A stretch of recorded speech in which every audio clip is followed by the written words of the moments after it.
Hai, balik lagi di New Video Elsdin. Kesempatan kali ini Kak Diana masih mau berbagi ke adik-adik kelas 10 semuanya terkait materi Kingdom Plante atau dunia tumbuhan.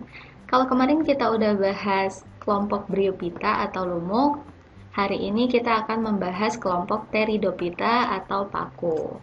Oke, kita lanjut aja ya. Nah, konsep dasar yang harus kita pahami terkait Pteridophyta atau paku itu adalah ciri-cirinya. Kira-kira apa saja sih karakteristik dari paku itu?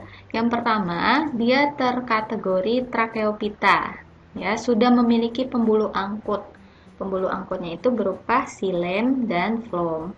Yang kedua, dia dikatakan sebagai Cormophyta. Kalau Cormophyta itu berarti akar, batang, dan daunnya sudah bisa dibedakan atau sudah sejati.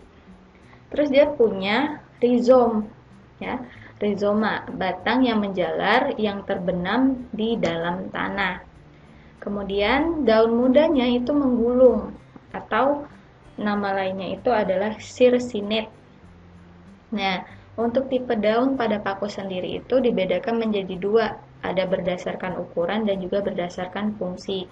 Kalau berdasarkan ukuran itu ada yang makrofil besar dan mikrofil kecil. Untuk tipe daun berdasarkan fungsi itu juga ada dua ya, tropofil yang fungsinya itu nanti untuk fotosintesis dan sifatnya itu steril ya, sedangkan yang satunya adalah sporofil, menghasilkan spora dan bersifat fertil. Kemudian paku juga mengalami metagenesis atau pergiliran keturunan dari fase gametofit ke fase sporofit. Nah, untuk paku fase dominannya itu adalah fase sporofit. Jadi kalau fase dominan itu berarti dia yang terlihat jelas, yang kita lihat ya, yang bisa kita lihat secara jelas gitu. Kita lanjut. Nah, ini klasifikasi Pteridophyta atau paku. Yang pertama ada paku purba atau Psilophytinae. Karakteristik dari paku purba ini daunnya mikrofil atau kecil ya. Kemudian batangnya dikotomi, artinya batangnya itu setiap kali dia membentuk cabang itu dikotomi menjadi dua. Nanti tumbuh lagi cabang dua, ini kan. Satu, dua, yang ini jadi dua, ini jadi dua, terus ini jadi dua gitu. Itu batang dikotomi. Nah, sporofilnya itu nanti membentuk sporangium yang terletak di bawah ketiak cabang. Namanya itu adalah synangium. Contohnya adalah Xylotum sp. Nah, ini ya. Tahu Xylotum nudum. Ini adalah gambar jelas dari Xylotum. Kemudian ini adalah sketsa bagian-bagian dari Xylotum ini. Bagian bawah adalah rizom, ya, batang yang menjalar di bawah tanah. Ini tadi adalah bagian cabang batangnya. Daunnya mikrofil sangat kecil sekali, yang ini, ya, yang gambar B kalau diperbesar. Terus terdapat synangium. Synangium ini tadi adalah sporangium yang terletak di bawah ketiak cabangnya, ya. Nah, ini synangium yang warna kuning. Terus kalau kita amati di dalam mikroskop, jadi dia itu berisi kotak-kotak spora, di dalamnya itu berisi spora gitu ya. Yang kedua ada paku kawat atau Lycopodidae. Nah, karakteristik dari Lycopodidae yang pertama daunnya mikrofil kecil dengan susunannya itu spiral. Nih, susunannya spiral ya daunnya itu. Kemudian batangnya seperti kawat. Kalau kita lihat batangnya itu emang kayak kawat ya. Terus yang ketiga, sporofilnya itu membentuk strobilus yang terletak di ujung batang. Contohnya Lycopodium sp. Ini gambar Lycopodium sp. Kemudian yang tengah ini adalah sketsa dan bagian-bagian dari Lycopodium. Ada bagian akar, terus bagian batang, daun mikrofil ya, terus di ujung batang terdapat strobilus. Nah, di bagian strobilus ini kalau kita perbesar, ternyata di dalamnya ada kotak spora atau sporangium yang berisi spora ya. dan dia dilindungi oleh daun. Daunnya itu mikrofil dan sporofil gitu. Ini ya kalau gambar yang kita amati di mikroskop seperti ini, bentuk sporangiumnya, spora dan sporofilnya. Oke. Lalu jenis paku yang ketiga itu adalah paku ekor kuda, Equisetini. Karakteristik yang pertama, daunnya masih mikrofil ya, kecil. Yang kedua, batangnya berwarna hijau dan beruas-ruas atau ada segmen-segmennya. Terus sporangiumnya terletak di dalam strobilus. Bentuknya seperti kerucut, contohnya Equisetum sp. Nah, ini gambar Equisetum sp. Bagian tengahnya adalah sketsa bagian-bagian dari Equisetum. Ada bagian akar, terus rizom ya. Kemudian ini node bagian ruas-ruas dari batangnya. Ini adalah daunnya yang sangat kecil, mikrofil ini. Kemudian ada strobilus berbentuk kerucut. Di strobilus tersebut kalau kita besar ya, gambar yang sebelah kanan, ternyata di dalamnya terdapat sporangiopor atau kotak-kotak sporangium ya, yang berisi spora gitu. Oke. Klasifikasi paku berikutnya itu adalah paku sejati atau filicine. Nah, kalau paku sejati ini daunnya itu sudah makrofil besar. Untuk daun mudanya dia menggulung atau sirsinet tadi sebutannya ya. Kemudian sporangiumnya terdapat pada sporofil yang bernama sorus. Contohnya Marsilea crenata. Nah, ini contoh dari paku sejati. Ini bisa kita lihat ya, daunnya makrofil atau besar. Dia sudah punya tulang daun. Kemudian gambar yang tengah ini adalah sketsa gambar bagian-bagian dari paku sejati ya. Ada akar, terus ada stolon, kemudian ada bagian daun makrofil, terus juga ada daun daun sporofil ya, daun yang menghasilkan spora. Nih, di balik itu nanti di balik daunnya terdapat spora. Ya, spora yang dilindungi oleh sorus ya. Ini. Jadi ini namanya sorus. Di dalam sorus itu terdapat sporangium, terus di sporangium ada sporanya. Ini adalah sirsinet, daun muda yang menggulung. Oke. Nah, kalau berdasarkan spora, nanti Pteridophyta itu dikelompokkan menjadi 3. Yang pertama ada homospora. Ya, homospora ini berarti tumbuhan pakunya itu menghasilkan spora dengan jenis, bentuk dan ukuran yang sama gitu. Jadi untuk spora jantan dan spora betinanya itu nggak bisa dibedakan karena jenis, bentuk dan ukurannya itu sama, homo ya.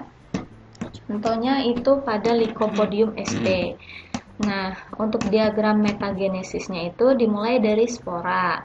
Nanti spora melakukan pembelahan secara mitosis membentuk protalium.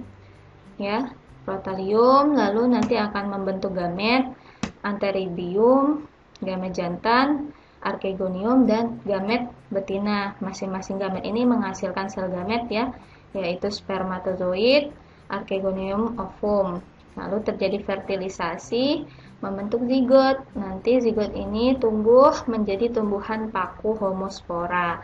Lalu berkembang lagi menjadi sporofil, membentuk sporangium atau kotak spora yang akan melakukan pembelahan meiosis, membentuk kembali spora gitu ya.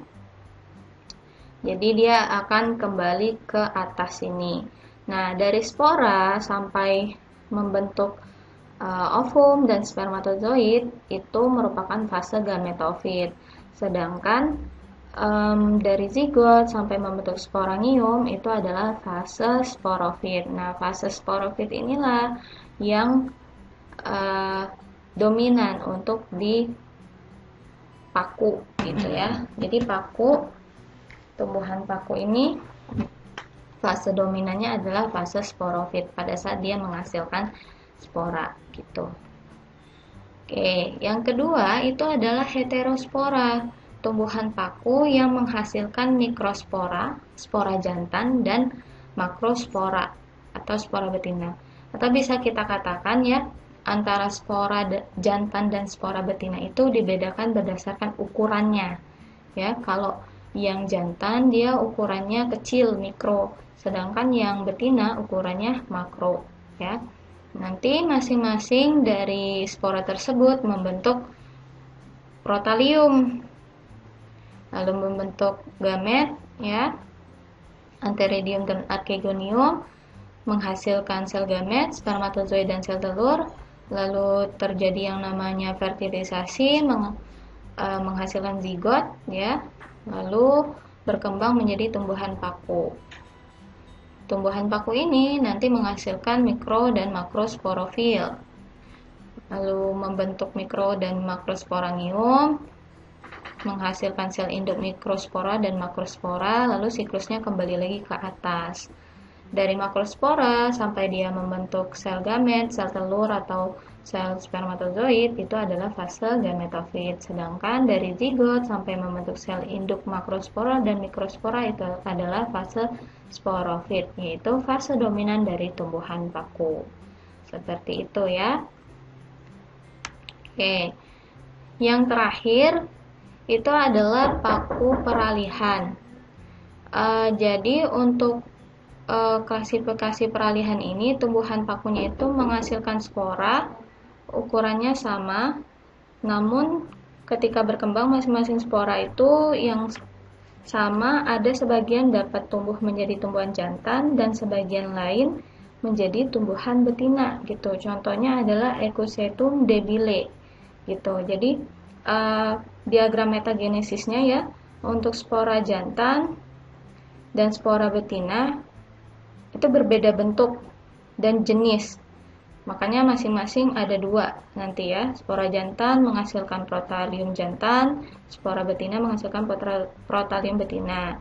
Nah, masing-masing itu akan menghasilkan sel gamet, menghasilkan gamet ya, antheridium dan archegonium, dan menghasilkan sel gamet, spermatozoid dan sel telur. Terjadi fertilisasi, terbentuklah zigot. Ya, setelah itu zigot berkembang menjadi tumbuhan paku. Tumbuhan paku nanti menghasilkan sporofil dan membentuk sporangium, dan satu sporangium ini nanti membentuk dua jenis spora ya, yaitu spora jantan dan spora betina. Lalu siklusnya akan kembali lagi ke atas. Ya, seperti itu. Nah, terakhir terkait peranan dari Pteridophyta atau paku. Yang pertama, dia bisa dijadikan sebagai tanaman hias. Contohnya paku tanduk rusa. Kemudian ada juga paku sarang burung, suplir dan paku rane ya. Yang kedua, sebagai bahan penghasil obat-obatan. Ada dari kelompok Lycopodium clavatum, atau bisa juga nih dari Marsilea crenata ya. Yang ketiga sebagai tanaman sayuran, Marsilea crenata, semanggi. Terus sebagai pupuk hijau dalam pertanian, Azolla pinnata yang bersimbiosis dengan Anabaena azolla ya, dengan ganggang biru. Lalu sebagai pelindung tanaman di persemaian, dan yang terakhir bisa sebagai sumber bahan baku pembentukan batu bara, yaitu pemanfaatan tumbuhan paku yang sudah mati pada zaman purba. Oke, mungkin sampai sini dulu ya untuk materi Pteridophyta. Akan Kak Diana share materi berikutnya terkait Spermatophyta ya, tumbuhan berbiji. Ditunggu aja, jangan lupa komen dan subscribe dan juga share video ini jika bermanfaat. Oke, terima kasih.